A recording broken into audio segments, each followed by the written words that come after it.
자, 모두 합장하십시오. 차요 고피요 차생 고피생 차무 고피무 하면 차멸 고피 멸이로다.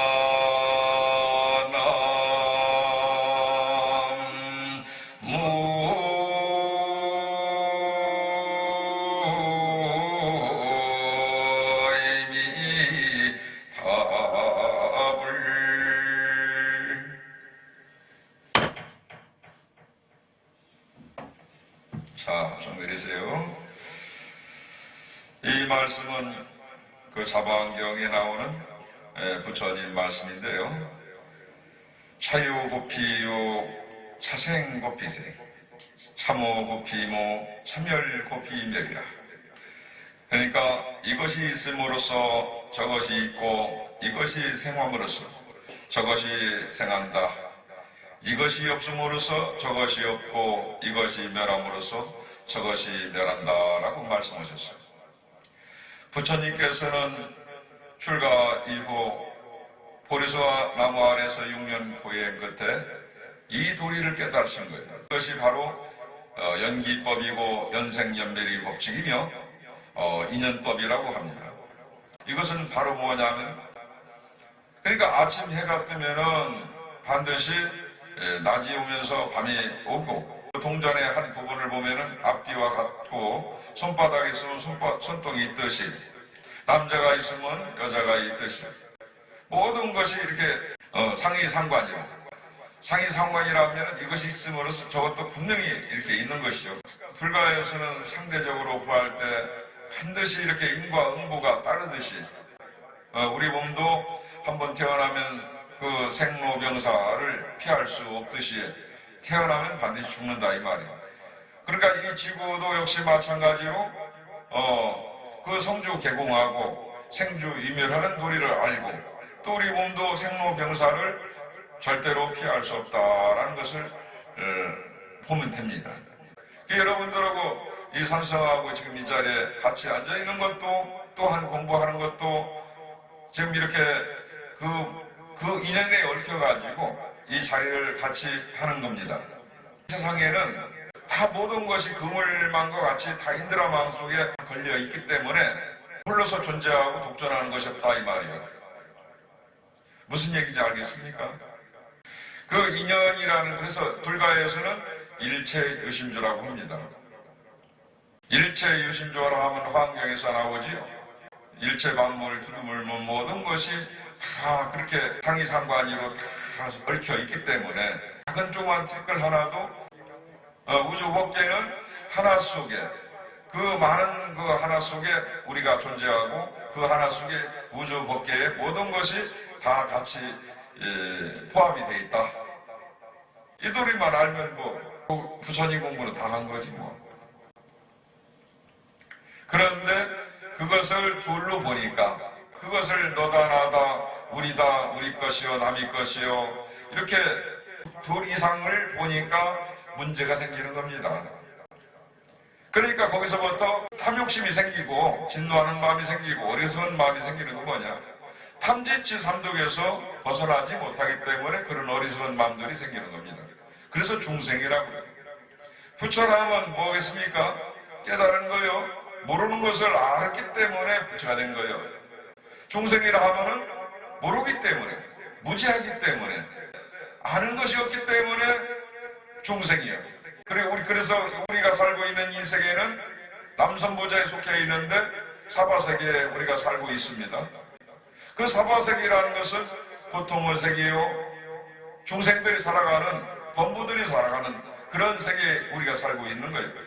2500년 전에 부처님께서 사실적으로 오신 분입니다.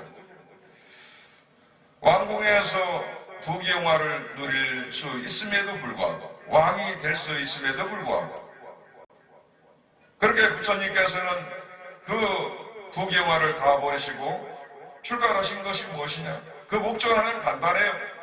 생로병사를 해결하는 방법을 우리들에게 깨우쳐 주시기 위해서 이 세상에 출현을 하신 겁니다. 이미 석가모니 부처님께서는 이 땅에 오시기 전에 부처로서 깨달으신 분이었어요. 그러나 이 세상에 왜 오셨냐? 어리석은 중생들, 고통받는 중생들을 위해서 방편이로 이렇게 그대들한테 와가지고 이렇게 깨닫는 방법을 알려주시기 위해서 이 세상에 출현을 하신 겁니다.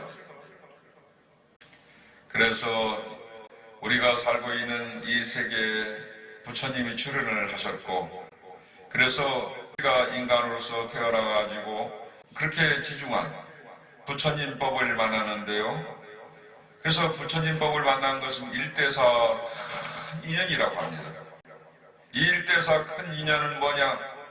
부모하고 자식하고 만난 것도 인연인데, 그보다 더 큰 것은 부처님 법을 만난 것이 더욱더 큰 일대사, 가장 큰 인연이라고 그래서 일대사 인이라고 합니다.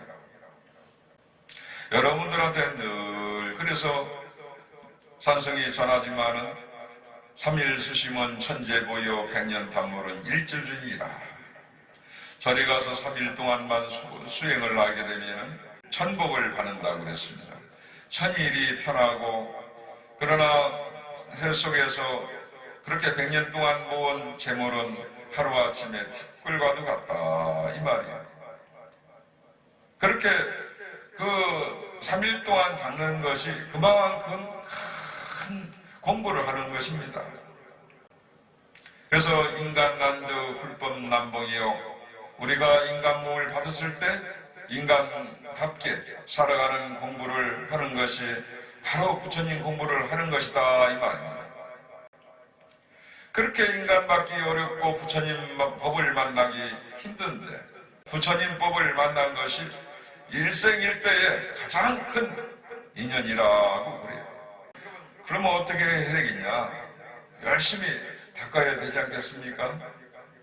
우리의 불교는 의학입니다. 그래서 부처님께서는 의왕이라고 해요. 지금 우리 나라뿐만 아니라 코로나19 질병이 확산되면서 온 세상을 그냥 뒤덮었습니다. 많은 사람들이 그 질병 속에서 벗어나지 못하고 그렇게 거리두기 하면서 몸을 사리면서 그렇게 많은 사람들이 희생이 되고 정신적으로 그렇게 많은 그 스트레스를 받고 살아가죠. 뿐만 아니라 경제적으로 많이 그렇게 경제가 침체되어 있고 사회적으로 지금 사람들이 모두가 어떻게 우울증에 걸려가지고 사람과 사람 사이에 만나는 것 자체가 받지 못하고 고통을 그렇게 받고 살아가는 사회가 되어버렸어요.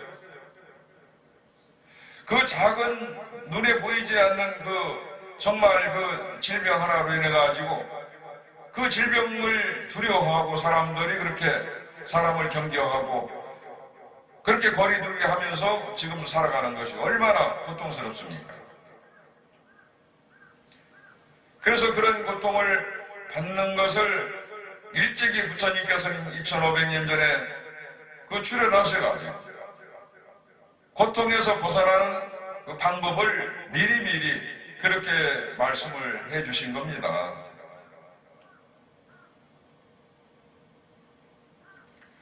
그 탐진치 삼독에서 벗어나지 못하고 그 정신적인 그 스트레스를 받고 살아가는 어리석은 중생들, 고통받는 중생들을 위해서 부처님께서는 그 이 세상에 오셨는데, 그러니까 의사 중에서 가장 큰 의사지요. 그 방법을, 그 중생들의 병을 갖다가 고쳐주는 방법을 그렇게 말씀을 하셨기 때문에 그 고고정령한 그 말씀, 진리의 말씀을 전해주신 분이 바로 부처님이시단 말입니다.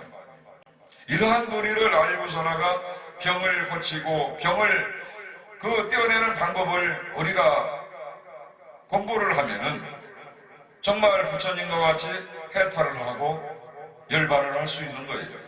이러한 도리를 통해서 우리랑 이러한 도리를 알면은 우리가 부지런히 절에 오면은 강경도 하고 사경도 하고 연불도 하고 참선을 하면서 그렇게 부지런히 닦아야 되지 않겠습니까? 오늘은 그 1년에 한 번씩 찾아오는 동지입니다. 이 동지 때는 많은 사람들이 동지 팥죽을 먹죠. 동지 때는 24절기 중에서 낮이 그렇게 짧고 밤이 길다고 그랬습니다.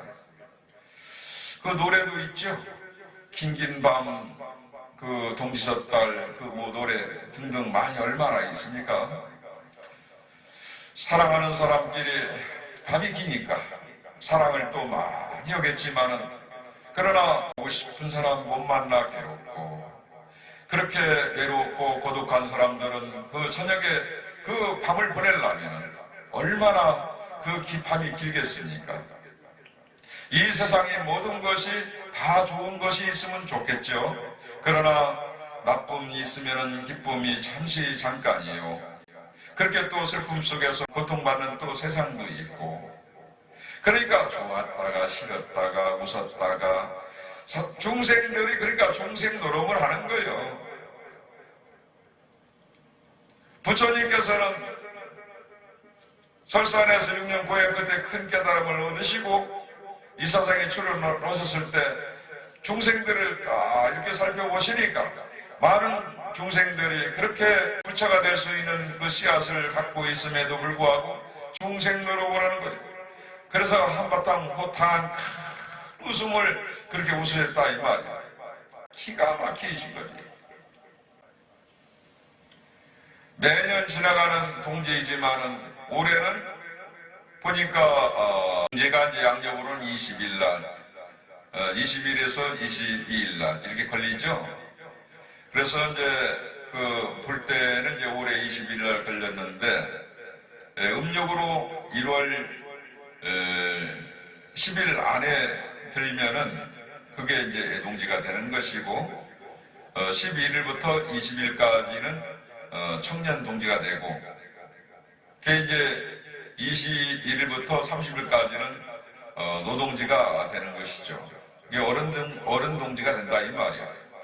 그래서 애동지 때는 그 팥죽을 안 먹는 이유가 그 아이들이 이게 죽어나가기 때문에 그래서 그 풍습상으로 먹지 않는다고 그래요.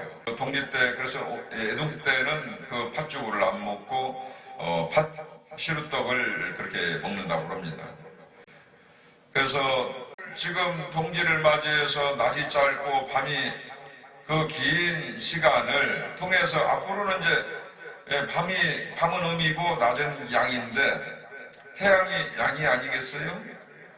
그런 다른 음이고 그러면은 차갑고 어두운 기운이 다 사라지면서 앞으로 양기가 밝아지면서 밝은 기운 그것이 바로 이제 붉은 기운이면서 밝은 기운을 뜻하면서 지혜로운 기운을 갖고 있는 것이지요. 그래서 앞으로 이제 동지 이후로는 밝은 기운들이 길어진다 이 말입니다. 팥은 우리 몸에 좋은 영양분이 많이 들어 있습니다. 물론 그 팥에는 태양처럼 붉은 그 기운을 갖고 있지요. 보면은 이제 그 대추나 밤 또 이렇게 팥 그 과일들 중에서 태양하고 가까운 그 붉은 빛들을 갖고 있지요. 그 붉은 빛들을 갖고 있는 것은 그만큼 에너지를 많이 받고 자란 그 과일들이라고 보면 되겠습니다. 그래서 양기를 많이 받은 사람들 곁에는 음기가 존재할 수 없는 거죠. 밝은 기운이 있는데 어떻게 음기가 근접할 수 있겠습니까? 그래서 붉은 음식들은 대체적으로 또 귀신들이 아주 참 싫어한다고 그래요. 그래서 스님들 입고 있는 그 가사도 붉은색이고 그러다 보면은 그렇게 붉다는 것은 밝고 지혜롭고 그 어떤 성스러운 것이죠. 그래서 요사스러운 그 귀신들을 그렇게 몰아나기 위해서 벽사를 또 하고 있지 않습니까? 벽사를 하면은 이제 아주 나쁜 그 삿된 기운들을 그렇게 쫓아버리고 그래서 이제 팥죽을 쓰면은 옛부터 이렇게 그 대문 입구라든가 화장실 이런 방마다 구석구석에 그러니까 찔찔찔 이렇게 그냥 뿌려주는 거죠. 그렇게 해서 붉은 기운을 보면은 그 귀신들이, 그 탁한 기운들이 나간다 이 말이에요. 그래서 그 불교에서는 원화소복이라고 그 아주 그러니까 좋지 않은 기운들을 몰아내고 그 복을 불러일으킨다라고 그래서 한 3일 동안을 신종불공을 드리고 그러는 겁니다. 그래서 동지 때는 달력을 만들어서 절에서 불자님들한테 달력을 또 놓아주고 옛부터 그런 나누는 그 정을 갖고 이렇게 쭉 지내왔죠. 그러니까 동지는 불교에서 그 전해진 것이 아니고 그렇게 풍습으로서 옛부터 중국의 은나라와 주나라 때부터 시작해서 그러니까 그 유교적인 그 미풍 풍습에 의해서 하나의 그 설날과 같은 날로 정해가지고 그렇게 해왔던 겁니다. 농사를 지려면은 농민들이 어떤 그 동지를 통해서 이런 그 입춘이라든가 그런 절기를 통해서 농사를 맞춰서 씨앗을 뿌리고 그렇게 파종을 하고 하는 것은 무엇이냐? 그 정확하게 씨 뿌릴 때 씨를 뿌리고 거둘 때 거둬야만이 그렇게 농사가 잘 되고 하기 때문에 그런 그 풍습이 내려온 것입니다. 그래서 칠성지도를 하고 입춘이라든가 동지라든가 이렇게 절에서 법회식을 갖고 불공을 드리는 것은 뭐냐? 우리 불교는 다 모든 것을 원용한 그런 모습으로서 다 그런 것마저도 그런 풍속마저도 다 안고 가는 것이기 때문에 그 불교에서 흡사해서 그 같이 지내도록 그 불공을 드리고 그러는 것입니다. 동지 때는 그 늘 산성이 이렇게 전하는 본문이 있는데요. 그래서 인간사 세웅지마라는 말이 있습니다. 그 세자는 그 변방세에 그 옹자는 늙은 옹 말지자에 말마자를 쓰는데요. 그 변방에 그렇게 한 노인이 그 참 아들 하나하고 그렇게 말 한 피를 참 그 데리고 살았지요. 말 한 필만 있어도 아주 부자예요. 그 마을이 그 어떤 교통수단이 돼주고 여러 가지 그 편리하게 많이 만들어주기 때문에 참 그 사람들이 부러워했습니다. 근데 어느 날 갑자기 살다 보니까 기르던 말이 집을 나갔어.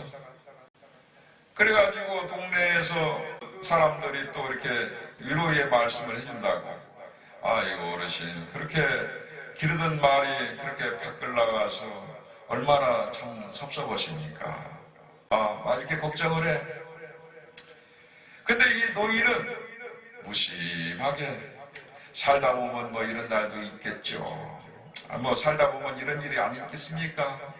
나갈 때가 되니까 말도 그렇게 집을 나가게 된 것이죠. 이렇게 무심하게 그냥 흘려보냅니다. 그리고 나서 몇 년이 있다가 집에서 기르는 순말이 애인을 데리고 왔어. 암마를 데리고 온 거야. 그놈이 또 새끼를 낳네. 동네 사람들이 아이고 어르신 얼마나 좋으십니까? 경사가 났다고 막 다들 그래. 그런데 그런 가운데에서 그 아들이 그렇게 말을 타고 다니다가 말에서 낙마를 했어. 그래 다리를 부러진 거야 아들이. 응? 그런 가운데 참 또 그 많은 마을에 많은 사람들이 어르신 얼마나 그렇게 아들내미가 그렇게 말을 타다가 다리가 부러졌다고 그러는데 얼마나 참 고통스럽습니까? 그게 또 이런 말이야. 살다 보면 그런 날도 있겠지요. 그 사람가 또 넘어가. 그런데 나라에서 전쟁이 일어났어. 끌려가면 무조건 젊은이들은 그 난리통에 끌려가면은 무조건 다 죽네. 죽어서 들어와. 살아서 들어올 수가 없어. 전쟁터에 나가면. 근데 아들내미는 다리가 부러져갖고 어떻게 했어? 전쟁터에 가지를 못한 거예요. 그렇게 목숨을 그렇게 부지했다 이 말이야. 중국의 진시황도 그렇게 오래 살려고 그 불로초를 구하기 위해서 철길 말길을 마다하고 신하들한테 불로초를 구하오라고 했어. 근데 다 소용이 없어. 이 또 불자님들은 그럴지 안 그럴지, 우리 불자님들은 그렇지는 않겠지만은 또 한 해가 바뀔 때마다 그렇게 누가 용하다 하면은 그냥 그 점집을 찾아서 한 해 그 신수를 보려고 그 궁금할 거 없다 이 말이야. 1년 있다가 올 일들을 미리 알아봤던들 뭘 거요? 괜히 걱정만 돼.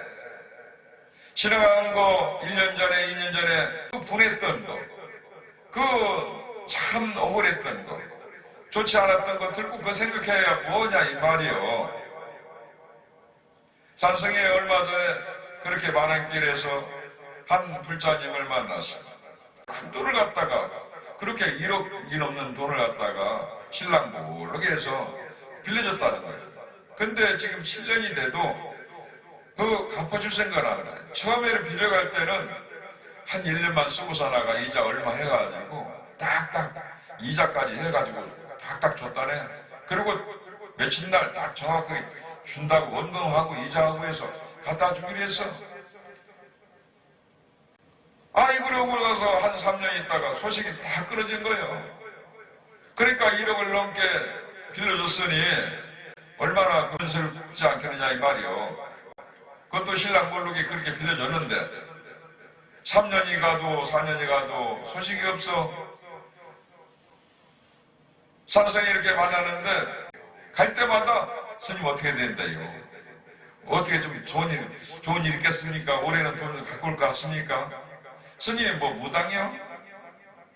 갈 때마다 그렇게 징징 짜면서 그걸 물어요. 그래서 내가 그랬지, 보살님, 그 돈 잊어버리세요. 잊어버리지 않고는 보살님 병을 고칠 수 없습니다. 보살님이 돈을 빌려줄 때는 이미 보살님 것이 아니야. 돈은 이미 나갔어. 돈이라는 것이 내 주머니에서 내 손에서 딱 떠나면은 굿바이야. 돈을 빌려주는 사람도 뛸 생각을 하고 돈을 빌려줘야 돈이 좋은 기운이 돼서 새끼를 치고 이자를 쳐서 들어든가 말든가 하지. 그렇게 돈 빌려준 사람 원망하고 돈 갖고 오라고 맨날 기도하고 그 사람 나쁜 사람이다 들고 기도하는 것이 어떻게 좋지 않은 기도 쪽으로만 가고 돈을 받으려고 생각하니까 몸뚱아리에서 불덩어리가 일어나고 진치 삼독에서 어리석은 마음이 다 들어가 있는 거예요. 돈을 받을 생각을 아예. 그래서 여러분들께서도 누구를 돈을 빌려주면 돈을 받을 생각을 일체 하지 않는 것이 좋습니다. 돈은 이미 내 수중에서 나갔기 때문에 돈을 받을 생각을 하면 안 돼요. 그러면 그 순간부터 마음이 변하고 그 돈은 좋은 기운이 돼서 훗날에 큰 기운으로 돌아올 것입니다. 그런 가운데 돈뿐만 아니라 마찬가지 여러 가지 물건들도 마찬가지로 다 포함이 되어 있겠지만은 살아가는 데 있어서 이런 일들을 너무 그렇게 고뇌하지 말고 거기에 집착하지 말고 또 미래에 올 일들을 너무 걱정하지 말고 그렇게 애쓰지 마라 이 말입니다. 오늘 이 순간 지금 이 자리가 여러분들이 열심히 살면은 내일이 밝아집니다. 오늘이 있기 때문에 내일이 있는 거 아니겠어요?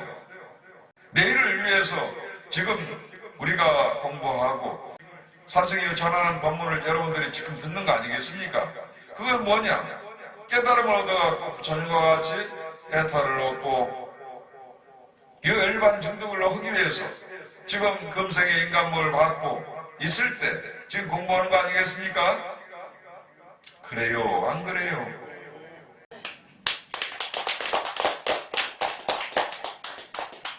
무명이라는 것이 어디서 오냐?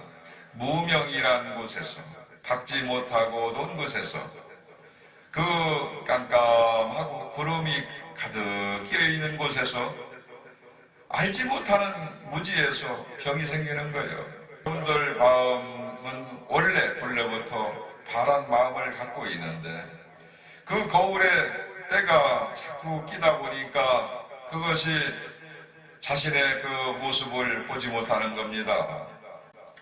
그 몸뚱아리에 그 얽혀가지고, 몸뚱아리라는 것 자체가 내 것이라고 주장하는 것이, 몸뚱아리가 여러분들 것이라고 생각하십니까?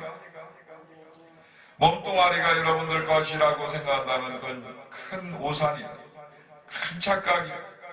몸뚱아리마저도 언젠가는 다 놓고 가야 할 것입니다.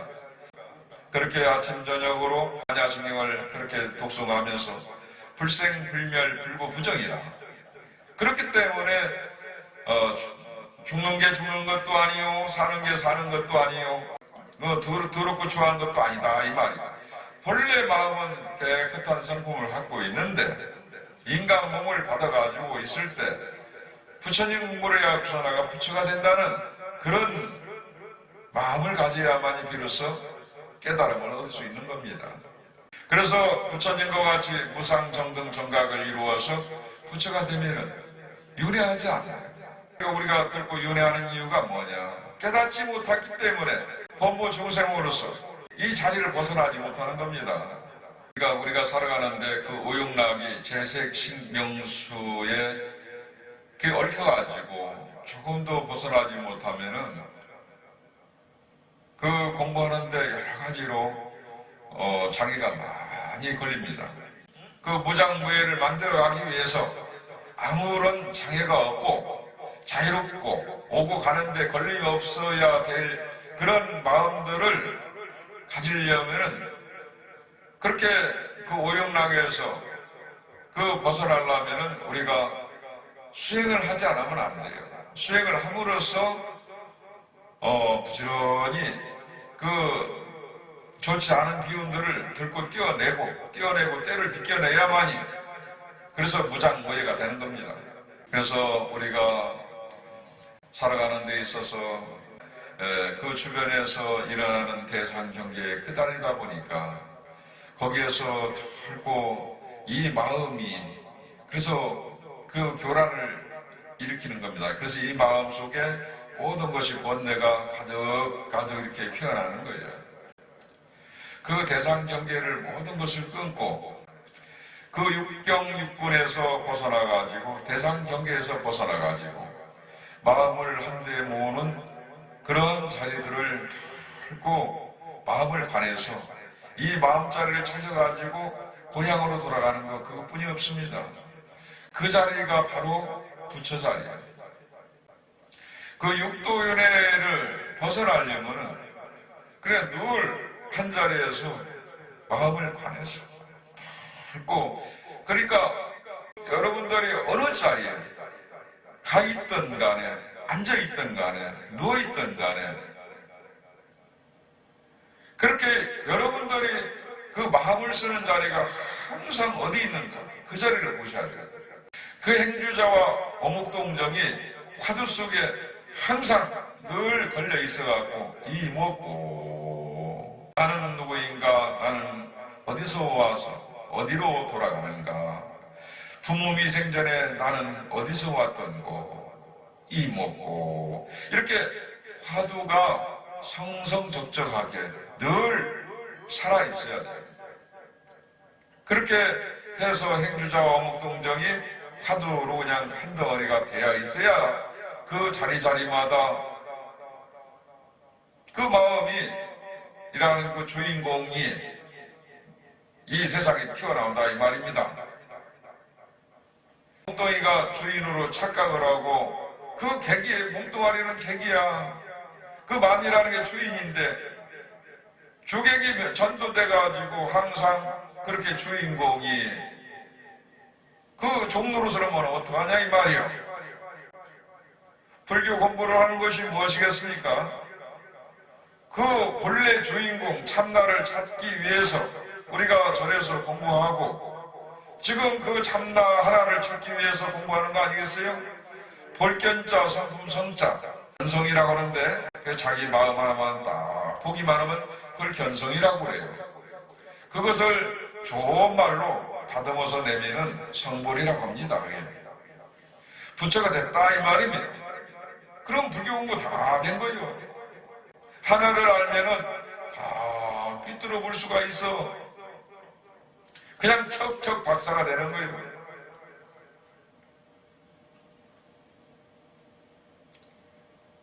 여러분들이 많은 경을 읽고 아무리 오래 앉았던들 마음 하나 깨닫지 못하는데 다른 생각 갖고 있으면 그거 다 소용없어. 부처님 그 금강경 경전에 나오는 말씀 아상인상 중생상 수야상 모든 것을 내려놓아라. 그 부처님께서는 누누이 말씀하신 겁니다. 나라는 거 남이라는 거 우리라는 거 남이라는 거 오래 산다는 이것을 다 내려놓아야만이 비로소 참나인 자기의 성품을 본다 이 말이에요. 그 본래 면목 그 진연 참 불성을 봄으로써 세상에 다 여실하게 드러나는 거예요. 한 생각 일념으로 화두에 전진하셔가지고 정말 오늘 단박이라 깨달음을 얻으시기를 바랍니다. 마주 스님이 그랬지요. 직지이신 견성성불이라 내 마음이 곧 부처라 이 말이 그 부처인 것을 바로 알면은 견성성불이 된다고 말씀하셨어. 그러니까 여러분들이 견성을 하시면은 부처가 되는 거예요. 단박에 그렇게 도노해서 그렇게 도노라는 것이 뭐예요? 단박에 깨닫는 거예요. 단박에 깨달아갖고 단제 그동안 쌓였던 거 다 무너지고 다 없어진다 이 말이에요. 그렇게 해서 도노가 되면은 직지인심 전성성불이 되는 겁니다. 여러분들 모두가 지금 여기 오신 것은 뭐냐? 마음의 고통을 이고 지금 여기 오신 거 아니겠어요? 그 병을 해결하기 위해서 이 자리에서 지금 산승이 전하는 법문을 듣고 수행하는 것이 아니겠습니까? 네, 맞습니다.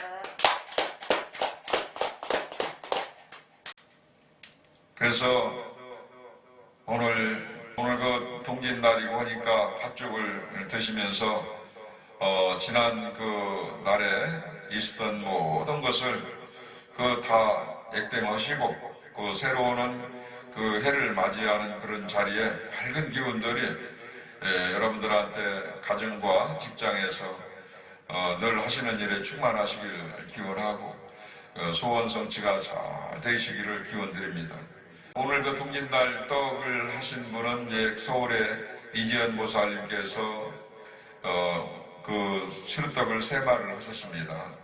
또 함께 동참을 하셔가지고 오늘 그렇게 그 정신화 보살님하고 연하신 보살님이 각각 한 말씀을 해서 5마리를 그렇게 이제 시루떡을 하셨는데, 그러니까 오늘 동짓떡은 외산면사무소와 또 여기 주암리 마을, 지선리 마을, 그리고 이제 외산면에 이제 파주소, 그 다음에 소방분소, 그렇게 요양원 2군데 각각 그렇게 논하드리고, 또 부여 읍내로 나가서 부여 경찰서하고 부여 소방서, 그 건양대 요양원과 백제 요양원에 각각 시루떡을 논하드릴 계획입니다.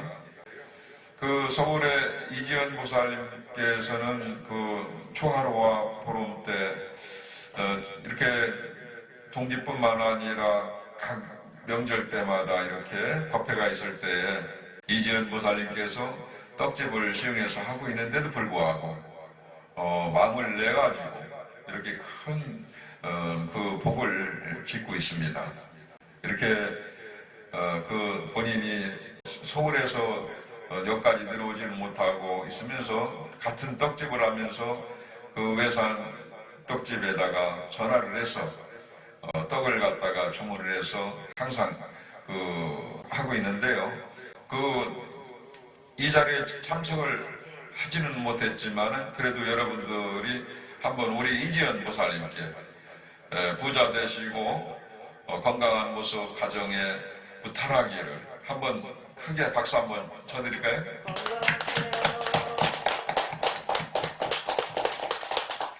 예, 같이 더불어서 여러분들 모두가 직장마다 가정마다 그리고 또 이렇게 이 방송을 통해서 함께 모두가 자리를 하고 있는 모든 분들이 가정마다 직장마다 또 무탈하고 또 하시는 일이 다 원만하게 소원 성취가 되실 수 있도록 함께 기도로서 전합니다.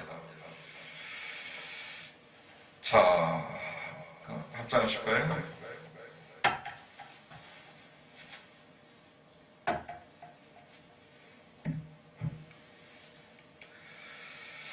일체의